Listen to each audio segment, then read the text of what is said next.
Assalamualaikum warahmatullahi wabarakatuh. Pemirsa dimanapun Anda berada, pada pertemuan sebelumnya kita telah belajar tentang syarat wajib puasa. Maka pada pertemuan kali ini kita akan belajar tentang rukun-rukun puasa. Di dalam kitab Hasyiah Bajuri, di kitab saya pada halaman 288, dijelaskan wa faraidu shaumi arba'atu asya'a. Rukun-rukun puasa itu ada 4 macam. Ahaduha an-niyatu bil qalbi. Salah satunya adalah niat di dalam hati. Jadi rukun puasa yang pertama adalah niat di dalam hati. Fa in kana shaumu fardan ka ramadhana aw nadran, maka jika puasanya itu adalah puasa wajib seperti puasa Ramadan, aw nadran atau puasa nazar, falabudda min iqa'in niyati lailan, maka wajib niat itu dijatuhkan di malam hari. Jadi rukun yang pertama adalah niat di dalam hati. Kalau puasanya itu adalah puasa wajib, maka niat haruslah dijatuhkan di malam hari, baik itu seperti puasa Ramadan atau puasa nazar. Sebagaimana hadis Rasulullah Sallallahu Alaihi Wasallam mengenai niat di malam hari ini, an Habsah Ummul Mukminin radhiyallahu anha, anna Nabiyya Sallallahu Alaihi Wasallam qala, man lam yubayyitis siyama qabla al-fajri fala siyamalah, rawahul khamsah. Dari Habsah Ummul Mukminin, semoga Allah meridainya, bahwa Nabi Shallallahu Alaihi Wasallam bersabda, barang siapa yang belum berniat untuk puasa di malam hari sebelum terbit fajar, maka tidak ada baginya puasa. Hadis ini diriwayatkan oleh Ahmad, Abu Dawud, Tirmizi, Nasai, dan Ibnu Majah.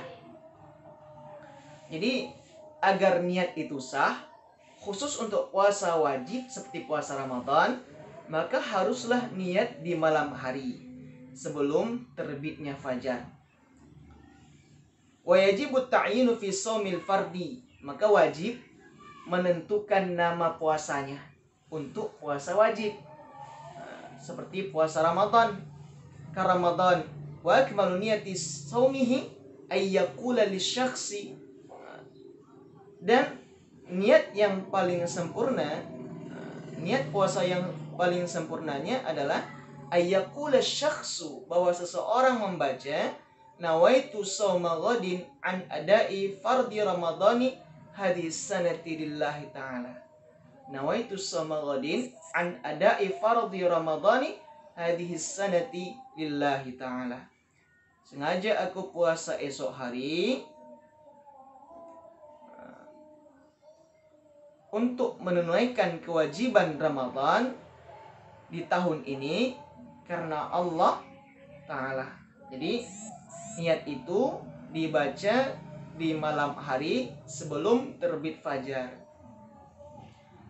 Wa amma in kana naflan fala yushtaratu fihi tabyid. Kalau puasa itu adalah puasa sunnah, maka tidak disyaratkan berniat untuk puasa sunnah itu di malam hari. Jadi berniat puasa di malam hari itu hanya untuk puasa wajib. Puasa sunnah tidak mesti berniat di malam hari. Bal tasihhu niyyatuhu qabla zawal. Bahkan niatnya itu sah kalau dijatuhkan sebelum tergelincirnya matahari. Sebelum datang waktu zuhur, seseorang dia menjatuhkan niat untuk puasa sunnah, maka puasa sunnahnya itu sah. Illam yasbiqha mana fulis saum, jika dia belum melakukan apapun yang dapat membatalkan puasa. Sejak dia bangun dari tidur hingga sebelum tergelincir matahari, dia belum ada makan apapun atau minum apapun, sehingga dia boleh untuk menjatuhkan niat puasa sunnahnya sebelum tergelincir matahari. Itu untuk puasa sunnah. Berbeda dengan puasa wajib tadi, niatnya harus dijatuhkan di malam hari sejak terbenam matahari hingga sebelum datang waktu fajar. Jadi kalau ada orang yang berniat setelah fajar sodik datang, maka niatnya tidak sah. Kalaupun dia menjalankan puasa di siang harinya, maka puasanya tidak sah. Dia harus mengqadha puasanya di bulan lainnya. Jadi memasang niat di malam hari itu tidak disyaratkan harus di pertengahan terakhir malam. Nah, sebagaimana dijelaskan di sini, fala yushtaratu fihi nisful akhiri minal laili. Tidak disyaratkan untuk menjatuhkan niat itu mesti di pertengahan terakhir malam. Wa ulima min dzalika annahu law qaranat niyatul fajr lam yasih shaumuhu li'adami tabyid. Diketahui dari yang demikian itu bahwasanya jikalau dia menyertakan niatnya di waktu fajar, maka puasanya tidak sah. Li'adami tabyid, karena dia tidak memalamkan niatnya. Jadi membaca niat itu haruslah di malam hari. Kemudian rukun yang kedua yaitu wathani al-imsaku 'anil akli wasyurbi. Yang kedua adalah menahan diri dari makan dan minum. Wa in qalla al-ma'kul wal mashrubu 'inda ta'ammudi. Walaupun yang dimakan itu ataupun yang diminum itu sedikit. Ketika dia makan dan minum itu sengaja. Jadi tidak boleh bagi orang yang sedang berpuasa sengaja makan maupun minum. Kalau dia lakukan itu, maka puasanya batal. Jadi seorang yang mengerjakan puasa haruslah dapat menahan dirinya dari makan dan minum dengan sengaja. Fa in akala nasiyan aw jahilan lam yuftir. Jika dia makan atau minum dalam keadaan lupa, maka tidak membatalkan puasanya. Kalau lupa atau dia tidak tahu, maka puasanya tidak batal. In kana qaribu ahdin bil Islam. Apa sebab ketidaktahuannya? Jika dia baru saja masuk atau memeluk agama Islam dan dia tidak mengetahui apa saja rukun-rukun dari puasa itu. Salah satunya bahwasanya rukun puasa itu adalah harus dapat menahan diri dari makan dan minum dengan sengaja. Namun tidak dia ketahui, maka puasanya tidak batal bagi orang yang tidak tahu. Au nasya ba'idan 'anil ulama. Apa sebab ketidaktahuannya? Disebabkan dia hidup tinggal di satu daerah yang jauh dari ulama. Tidak ada ulamanya, tidak ada gurunya, tidak ada ustadznya yang mengajarkan tentang puasa ini. Sehingga dia makan begitu saja karena tidak ada ilmunya, karena kebodohannya. Maka itu tidak membatalkan puasa. Wa illa aftar.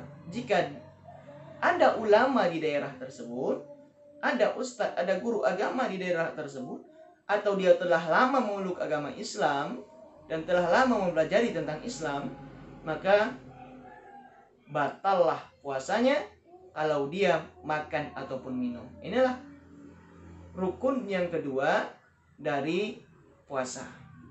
Wa tsalitsu, dan rukun yang ketiga, al-jima'u 'amidan. Rukun yang ketiga adalah berhubungan badan dengan sengaja. Wa amal jima'u nasiyan fakal akli nasiyan.